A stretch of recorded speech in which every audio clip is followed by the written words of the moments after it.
민지 씨, 오늘 우리가 굉장히 좀 중요한 날입니다. 어떤 날이죠? 우리에게 드디어 종찬 책방에 광고가 들어왔습니다. 국내에서 가장 신학서적을 가장 많이 번역하는 복 있는 사람, 박수 한번 주시죠. 네. 광고가 들어온 것보다 더 기쁜 것은 복 있는 사람 말로만 듣고 책만 읽어왔는데 그곳에서 함께 콜라보 제의가 왔다는 것 자체가 굉장히 기뻤고, 민지 씨는 좀 기분이 어땠어요? 저는 거기 편집자님이 민지 씨랑 꼭 같이 해달라고 부탁까지 하셨거든요. 감사합니다. 피스. 거기다가 또 오늘 우리 민지 씨랑 마지막 촬영이야. 울어도 돼요? 어떻게? 여러분, 저희가 뭐 다투거나 싸워서 일이 있는 건 아니고 원래 민지 씨랑 4회 분량만 촬영하기로 하고 일을 시작을 한 건데 지금 한 6, 7회 나갔을 거예요. 그렇죠? 맞아. 분할되면서 더 네. 많아졌어요. 그래서 오늘이 4회 촬영이기 때문에 근데 저희가 지금까지 신앙서적에 대해서도 리뷰를 하고 기독교인의 연애에 대해서도 리뷰를 하고 교회 문제에 대해서도 리뷰를 하고 마지막으로는 좀 신학책을 해야겠다라고 생각하던 찰나였어요. 맞아. 말 좀 치고 나와주세요. 네. 뭘 마저만 하고 있어 계속 오늘. 옷도 왜 이렇게 차려입었어 오늘. 예수님. 칼바르트 책 중에서 뭘 읽을까 고민을 많이 했었는데 민지 씨가 개신교 신학 입문을 강하게 추천을 해주셨거든요. 아카데믹한 글이겠구나 라고 이제 예상을 하고 좀 긴장을 하면서 이제 읽기 시작했어요. 그래요. 되게 어렵겠다, 어려울 수도 있겠다, 칼바르트 약간 이러면서 이런 표현들을 쓰죠. 읽다가 은혜 받는다는 표현을 쓰잖아요. 왜 그럴까 내가 한번 생각을 해보니까 이 책에 부제가 있더라고요. 칼바르트의 마지막 명강의를 만나다. 이게 칼바르트의 그 신학 인생의 초창기가 아니고 거의 막바지에 다다라서 쓴 강의록이기 때문에 좀 뭐라고 해야 될까? 성숙하고 되게 완숙한 느낌의 글이라고 하더라고요. 그러니까 저도 되게 좀 충격을 받은 게 되게 논리적으로 치밀할 줄 알았는데 솔직히 그 부분에 있어서는 절 충족을 좀 못 시켜줬어요. 제 기대를. 근데 왜 그럴까 생각을 해보니까 이미 연세가 드시면서 그런 신학들이 삶으로 너무 많이 녹아져서 맞아. 이 신학의 논리성을 다루기보다는 신학에 대한 마음가짐, 맞아. 자세, 그 겸손한 맞아. 그런 것들이 있었어. 감정들, 맞아. 이런 것들을 굉장히 많이 다루셨더라고요. 그래서 오히려 그런 부분들이 더 많은 분들에게 친근하게 다가갈 수 있겠다 그런 생각들을 했어요. 그냥 가볍게 접근하고 읽을 수 있는 책이고 또 읽으면서 배움도 있고 또 느끼는 것도 많고 저는 오히려 제 마음이 어땠냐면 이 신학이라는 걸 가지고 사람들이 많이 못 읽으면 어떡하지라는 걱정이 들 정도로 내용이 너무너무 좋아요. 광고 들어서 그런 거 아니에요? 아니야. 써써. 현대 신학자 중에 가장 떠오르는 사람 누구냐? 칼바르트밖에 없어요. 솔직히 맞아, 저는 맞아. 칼바르트의 스승이 자유주의 신학의 대가들이에요. 그런데 그의 인생의 첫 번째 터닝 포인트가 1914년에 1차 세계대전이 일어났는데 이때 그 전쟁 선언문이라고나 할까?를 쓴 사람들이 본인의 스승들이었어요. 맞아. 근데 저는 칼바르트가 좋았던 게 사람은 자기가 가지고 있는 신념 같은 것들을 깨거나 아니면은 이게 틀렸다고 인정하고 다른 길로 가는 게 힘들어, 사실. 그게 진짜 옳건 그르던 간에 뭔가 그동안의 나를 부인하는 느낌이 들기도 하고 맞아요. 내가 걸어온 길이 허무하게 느껴지기도 하기 때문에 그런 경험이 좀 있나요? 신학이라는 것 자체가 언제 어디서나 완벽할 수는 없구나라는 생각이 들기도 하고 또 어떻게 보면 완벽해질 필요도 없다. 칼뱅도 기독교 강요에서 하나님을 아는 만큼 나를 알 수 있다. 그러니까 나는 칼바르트의 여정을 보면서 이 사람이 하나님을 아는 만큼 점점 자신을 알아가는구나. 이 칼바르트에게 또 굉장히 중요한 게 2차 세계대전 때거든요. 이 사람은 스위스 사람인데 독일 대학에서 교수 생활을 하다가 그때 이제 히틀러가 막 각광을 받기 시작하고 전쟁 여론이 막 붙기 시작을 하니까 수많은 신학자들과 교회가 히틀러를 찬양하기 시작했어요. 그때 이 칼바르트는 우리는 예수 그리스도의 명령을 따르는 것이 히틀러의 명령을 따르지 않는다. 우리를 통치할 유일한 분은 예수 그리스도다.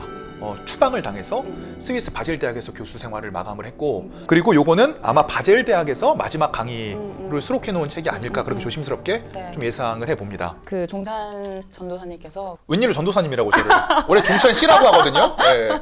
선배님, 전도사님, 오빠 중에 선택해 주세요. 아무튼 이 책 정말 좋아가지고 저는 개인적으로 제가 또 안 좋았는데 좋았다는 말을 못해요, 성격상. 거짓말 못해.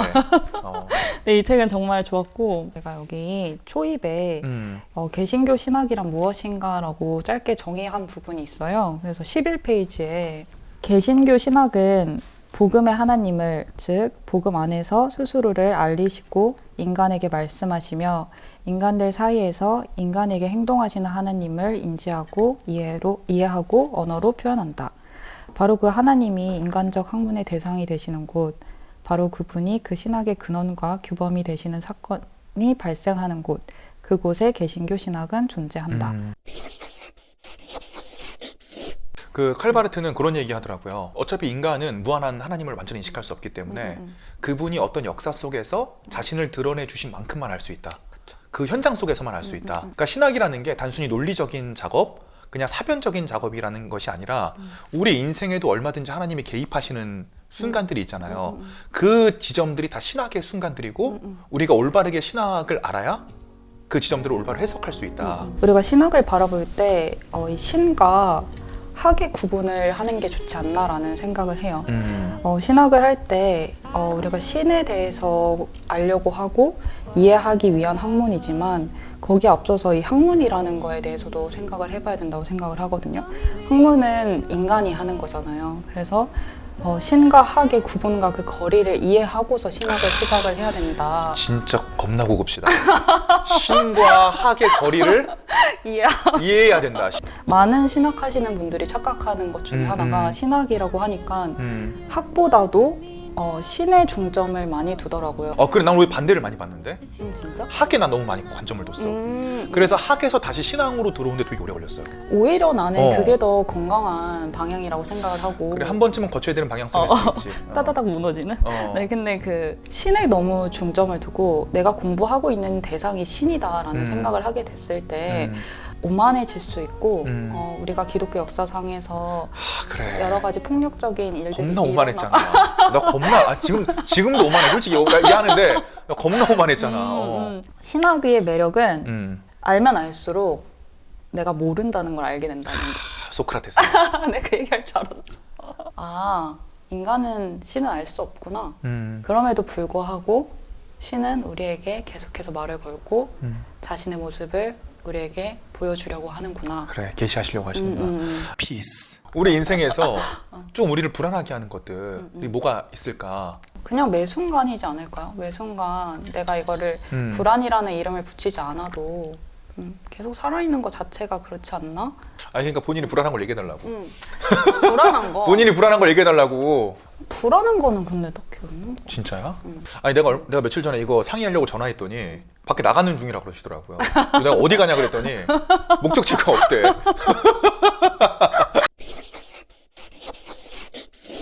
내 통제를 벗어나고 내 마음대로 안 될 때 그때 불안해지잖아요. 그럼 나는 불안을 얘기할 수 없겠구만. 왜 말해봐. 통제하느라 불안했구만. 근데 저는 이제 한 가지 좀 불안한 부분이 인간관계에는 불안감이 좀 많이 해소되질 않더라고요. 궁극에 내가 누군가를 진짜로 사랑할 수 있다고 말하게 될 때는 그 사람이 떠나갈 때 자유로워지기를 기도할 수 있는 관계가 되면 진짜 사랑하는 거 아닌가라는 생각이 들고 그래서 여기서 또 이어지는 제가 감동받은 구절이 있어요. 어떤 거죠? 122페이지에 사람이 신학을 공부할 때 언제 위기에 빠지는가? 고독. 독은 독인데 고독이야. 고독에 잠긴 목사라는 비장한 인물을 생각해 볼 수 있다. 그는 이방인처럼 혼자만의 길을 가야 하며 옛적부터 사제직이 언제나 붙어 따라다니는 거룩한 후광 때문에 철저히 고립되며 그의 마을 혹은 지역의 모든 사람들 중에서 잘해야 특별한 관계에 있는 대단히 적은 일부 사람들에게만 둘러싸이며 그가 성서적 메시지를 해석하려고 적용하려고 노력할 때 바로 그 신학적 작업에서 공간적 정서적으로 너무 멀리 있지 않은 동료 한두 사람을 제외하고는 그를 도와줄 사람은 아무도 없다. 고독이라고 하는 거, 특히 어떤 길을 무소의 뿔처럼 묵묵히 혼자서 가야 된다는 사실이 우리가 하나님을 알아가는 데 있어서 올바른 신학을 하는 데 있어서 때로는 치명적인 악재로 작용을 하는구나 라는 것들을 제가 이 책을 통해서 다시 한번 곱씹게 되면서 지금까지도 나를 굉장히 여러 번 무너뜨렸던 것은 사실 외로움과 고독이었다 이런 거를 새롭게 깨닫게 됐어요. 피스. 어떻게 신앙이라는 게 쉽고 그렇게 즐겁기만 할 수 있을까? 하지만 또 그 고립과 고독 속에서 나오는 기쁨이 있는 건 또 사실이잖아요. 기쁨으로 나아가는 길이 좀 깜깜해요. 두렵고 힘든 것 끝에 또 빛이 있다는 것도 알아요. 그래서 그냥 참는 거예요. 그냥 시간이 가기를, 이 시기가 지나가기를, 이 고독이 지나가기를. 그래요. 이기는 경우는 많이 없는 것 같아. 맞아. 나는 옛날에 못 이길 때마다 내가 너무 기도가 부족한가 이런 생각을 사실 많이 했어요. 근데 이제는 알고 있어요. 물론 우리가 기도를 통해서 신적인 힘을 얻어서 때로는 이기기도 하고 때로는 버티기도 할 수 있는 힘을 얻지만 우리가 대부분의 경우들은 이 상황을 뚫고 나가지 못하고 버티는 것이 최선인 경우들이 굉장히 많이 있구나. 최근에 고린도 후서 강해 설교를 하고 있는데 거기서도 바울이 거의 뭐 보면 멘붕에 빠져 있더라고요. 바울 힘들었지. 사람이 감정적으로 정서적으로 완전히 메마른 상황인 어떤 그런 단어들이 너무나 많이 나오는데 이제 그런 것들을 보면서도 위로를 되게 많이 받았어요. 이게 비단 우리만의 문제가 아니라 인류 역사상 가장 위대한 선교사라고 불리는 바울도 똑같은 문제들이 있었구나. 근데 그 사람도 계속적으로 얘기하는 게 지금까지도 지켜주셨고 지금도 지켜주시고 그분께서 앞으로도 지켜주신다는 것을 신학적 경험적으로 알고 있는 거예요.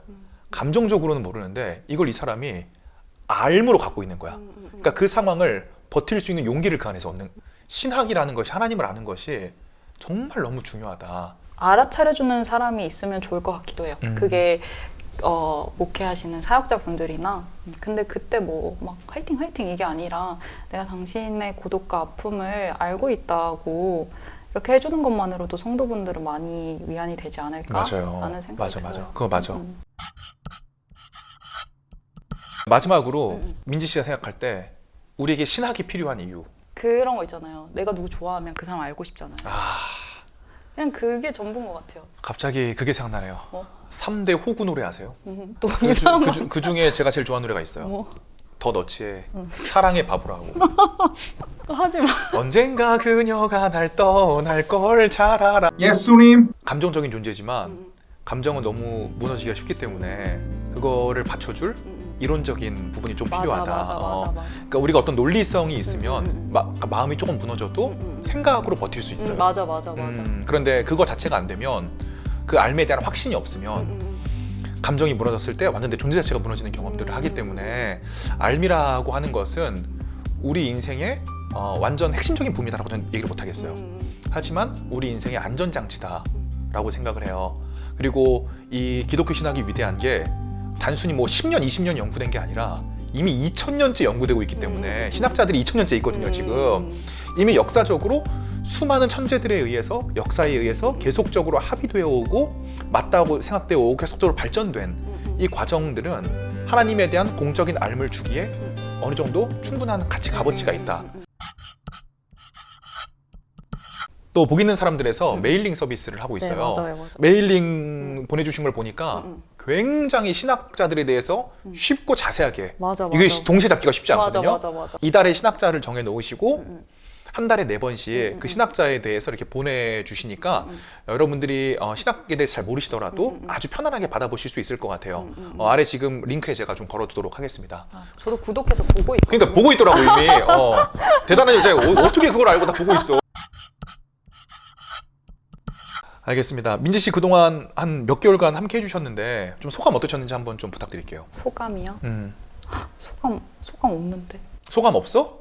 네, 소감은 없는 걸로 하겠습니다. 소감이 없는. 네, 조만간 또 나오실 수도 있기 때문에 지금까지 종찬 책방 시청해주셔서 너무 감사드리고 또 민지 씨 너무 함께해서 감사드리고 저희는 또 다음 영상으로 돌아오도록 하겠습니다. 피스. 안녕.